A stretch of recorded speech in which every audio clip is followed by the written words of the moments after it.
నిన్న రామాయణ ట్రైలర్ వచ్చింది. నితీష్ తివారీ గారి దర్శకత్వంలో వచ్చినటువంటి ఈ ట్రైలరు చాలా మంది వెయిట్ చేశారు ఈ ట్రైలర్ కోసం. అలాగే ఇందులో ఎస్ రావణుడిగా, అలాగే రణబీర్ కపూర్ రాముడిగా, సాయి పల్లవి సీతగా నటించారు. ఇంకా అనేక పాత్రలు ఉన్నాయి. అయితే ఇక్కడ సాయి పల్లవి పాత్ర మీదే చాలా మంది అనుమానం వ్యక్తం చేస్తున్నారు. ఎందుకంటే సాయి పల్లవి సీతగా అంతగా పెద్దగా కనిపించలేదనేది చాలా మంది యొక్క అభిప్రాయం. అయితే ఇక్కడ ఇంకొకరు ఉన్నారు, సురభి దాస్. అదే ఫ్రేమ్లో సాయి పల్లవి గారి వెనక్కే ఇంకొక ఆవిడ ఉన్నారు. ఆవిడ బాగా సీతగా సూట్ అయ్యారు. అలాంటి ఫేస్ పెట్టాలి. ఆవిడ కూడా నటే. ఆవిడ కూడా ఇంతకుముందు అనేక సినిమాలు చేశారు. ఆ యువ నటి ఆవిడ, అస్సాంకి చెందినటువంటి ఆవిడ. అయితే సీత ఫేస్కి సాయి పల్లవి సూట్ అవ్వలేదని కొంతమంది అభిప్రాయం. అలాగే కైకేయి పాత్రను కూడా ఒక మోడర్న్గా దించేశారు అన్న విధంగా ఒక ఇదైతే వస్తుంది, ఒక నెగిటివ్. వాస్తవంగా చెప్పాలంటే ట్రైలర్ చాలా అద్భుతంగా ఉంది.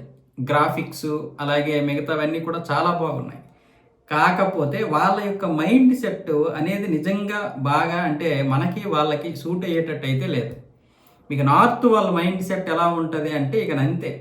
మనం ఓం రౌత్ని కొంచెం తప్పు పెట్టాం కానీ వాళ్ళ మైండ్ సెట్ అలాగే ఉంది. అంటే మనం చూసినటువంటి దీంట్లో ఉండరు వాళ్ళు. మనం ఏదైతే ఒక డ్రెస్ ఉంటుందో ఆ డ్రెస్లో వాళ్ళు ఉండరు. వాళ్ళు దేవుళ్ళని అలాగే చూస్తారు. దాన్ని మనం తప్పు పట్టలేము. ఇంకా అదే సౌత్కి వచ్చేసరికి మొత్తం నిండైనటువంటి వస్త్రధారణ, అది కూడా కలర్ఫుల్గా. అంటే ఇప్పుడు మనం ఫోటోలో ఏ విధంగా అయితే దేవీ దేవతల్లో చూస్తామో అలా ఉంటుంది అనమాట. కానీ అక్కడికి వెళ్ళేసరికి దేవుళ్ళ ఫోటోల విషయంలో కూడా వాళ్ళకి మనకి వ్యత్యాసం ఉంది. ఇది నేను చాలాసార్లు గమనించాను. వాళ్ళ మైండ్ సెట్లో కూడా చాలా వ్యత్యాసం ఉంది. అంటే అక్కడ ఉన్నటువంటి హిందువుల్లో కూడా చాలా వ్యత్యాసమైనటువంటి ఉంది. అంటే పూజించే విధానంలో కావచ్చు, లేకపోతే ఏదైనా కావచ్చు, భక్తి ఒక్కటే కావచ్చు, కానీ విధానాలు కొన్ని మారాయి, ఖచ్చితంగా మారుతున్నాయి. అందులో ఎటువంటి సందేహం లేదు. ఆ విధంగా చూస్తే మనకి ఈ సినిమా అయితే చాలా బాగా నచ్చుతుంది, వండర్ అని చెప్పవచ్చు. కానీ కొన్ని పాత్రల్ని తీర్చిదిద్దే విధానం కావచ్చు, ఆ డ్రెస్ సెన్స్ కావచ్చు, అది అంతగా మనకి ఎక్కదు.